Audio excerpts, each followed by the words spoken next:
તો વિદ્યાર્થી મિત્રો ચાલો આજ આપણે ચતુષ્કોણના પ્રકારો વિશે જાણીએ। પહેલું છે સમલંબ ચતુષ્કોણ। અહીં તમે જુઓ છો કે ચતુષ્કોણ A B C D સમલંબ ચતુષ્કોણ છે। સમલંબ ચતુષ્કોણમાં માત્ર એક અને માત્ર એક જ જોડ સમાંતર હોય છે। આકૃતિમાં જોઈ શકો છો કે રેખાખંડ AB સમાંતર રેખાખંડ AC જે એક જ જોડ સમાંતર છે।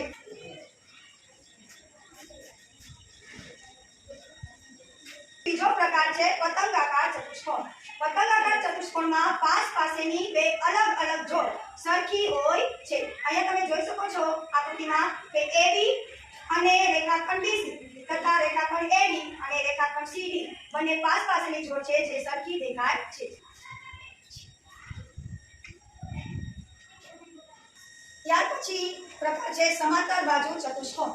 સમાંતર બાજુ ચતુષ્કોણની સામસામેની બે બાજુઓ સમાન અને સરખી હોય છે। આકૃતિમાં આપણે જોઈ શકીએ છીએ કે રેખાખંડ AB સમાંતર રેખાખંડ CD તથા સરખી છે।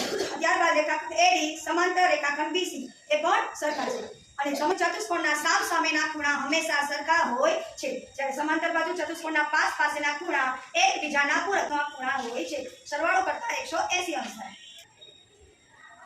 સમબાજુ ચતુષ્કોણમાં ચારેય બાજુના માપ સમાન હોય છે અને તેના વિકર્ણ પરસ્પર કાટખૂણે દુભાગે છે।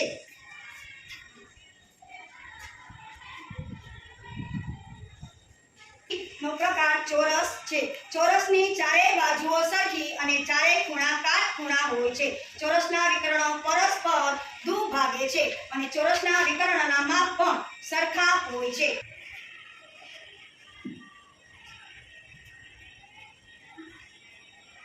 પછીનો પ્રકાર છે લંબચોરસ।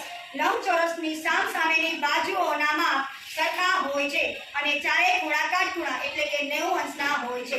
વિકર્ણો પરસ્પર કાટખૂણે દુભાગે છે અને વિકર્ણના માપ એક સરખા હોય છે।